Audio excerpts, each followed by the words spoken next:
नमस्कार, आप देख रहे हैं पॉलिटिकल पंचायत का खास शो पॉलिटिक्स ऑफ क्रिकेट। आज हम बात करने वाले हैं, भारत काफी ही बुरी तरीके से हार गया है, इतनी बुरी तरीके से कि इसको एक शर्मनाक हार कहा जा सकता है।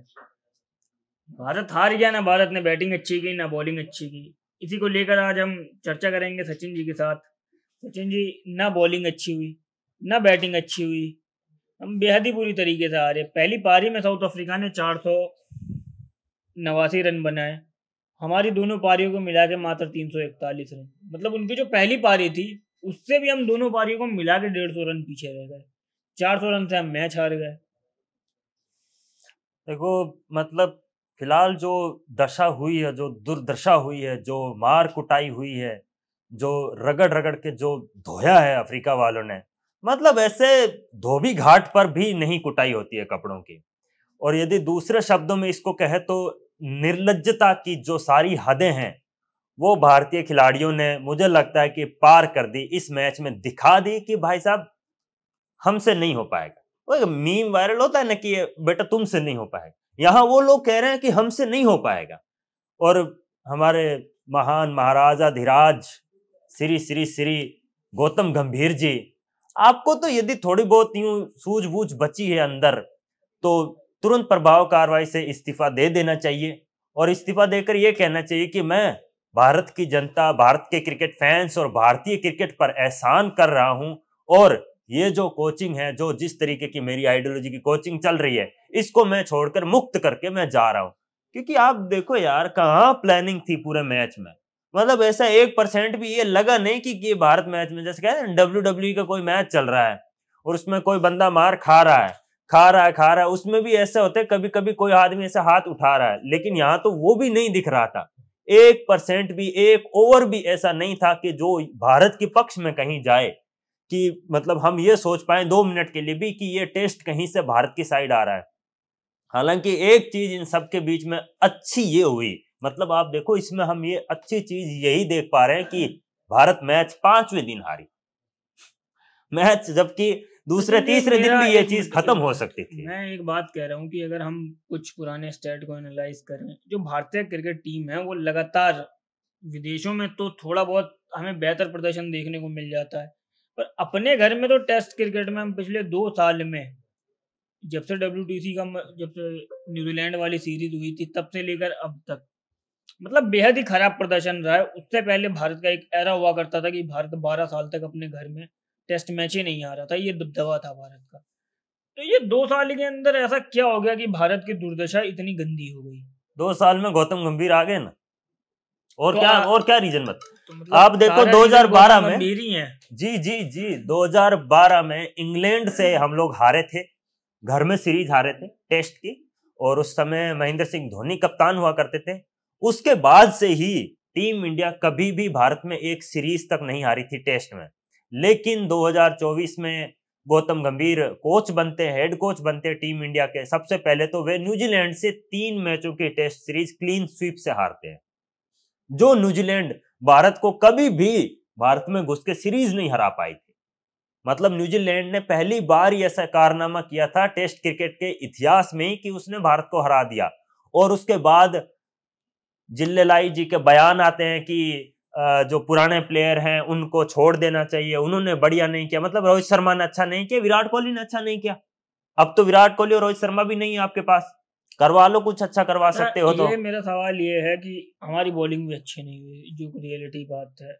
जब मॉर्नी मॉर्कल को बॉलिंग का कोच बनाया गया था तब तमाम सवाल खड़े हुए थे। सवाल इसलिए खड़े हुए थे क्योंकि भारतीय टीम जब पहले किसी को कोच बनाती थी तब गौतम गंभीर उन लोगों में से थे, उन हस्तियों में से थे जो आरोप लगाया करते थे कि जब भारतीय टीम के पास इतने कोचेस हैं, इतने आरोप कहाँ, वो सीधे कहते थे कि भारत का ही होना चाहिए, भारत के अलावा बाहर का क्यों होना चाहिए। और मेरा जो सबसे बड़ा सवाल मेरा ये है कि जो मॉर्नी मॉर्कल हैं वो भारत से पहले पाकिस्तान की कोच थे।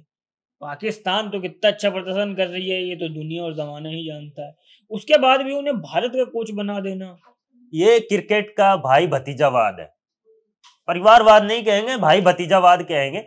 क्योंकि आपने देखा कि मॉर्ने मॉर्कल के साथ गौतम गंभीर का नाता लखनऊ सुपर जायंट्स के टाइम से ही है, और उससे पहले KKR के समय से ही है।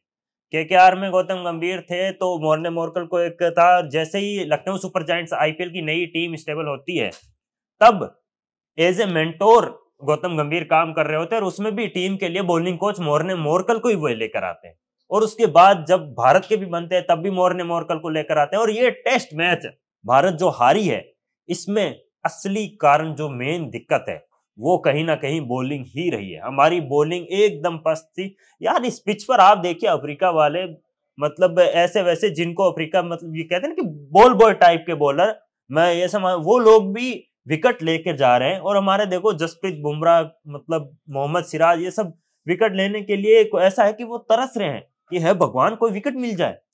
मतलब आप इसमें आप देखो कि बॉलिंग की वजह से हार रही नहीं आ रही, आप मानते हो? मैं मानता हूँ। और बैटिंग, जब बॉलिंग पर बात उठी गई है तो एक सबसे बड़ा सवाल लगातार उठ रहा है, शमी नजर नहीं आ रहे। शमी लगातार टीम से बाहर हैं। वर्ल्ड कप में जो उन्होंने प्रदर्शन किया था, उन्होंने सबको चौंका कर रख दिया था। भले ही वर्ल्ड कप ना जीत पाए हो, पर शमी ने एक कीर्तिमान हासिल किया था, उनको अर्जुन अवार्ड भी मिला। पर उसके बाद मोहम्मद शमी टीम इंडिया से गायब है, लगातार चर्चाओं में। वो लगातार कह रहे हैं, खुद भी उन्होंने एक बार कहा था मैं पूरी तरीके से फिट हूँ, पर उनकी फिटनेस का बहाना देकर उन्हें टीम में नहीं लाया जा रहा है। ये आपको क्या कमी लगती है भारतीय टीम में? नहीं बिल्कुल, यदि मोहम्मद शमी यहाँ पर होते, क्योंकि मोहम्मद शमी ने भारतीय पिचों पर तो खासकर बहुत ही शानदार प्रदर्शन किया है, और जब भी मोहम्मद शमी को मौका मिला है उन्होंने अपने आप को साबित किया है। इसके बावजूद भी शमी को फिर से चांस नहीं मिलता। बीसीसीआई ये दावा करती है कि मतलब इंजरी है या फिर और है। यदि कोई प्रेस कॉन्फ्रेंस में सवाल पूछ ले कि मोहम्मद शमी को क्यों नहीं लिया जा रहा, तब अजीत अगरकर जी कहते हैं कि किस किस को लें।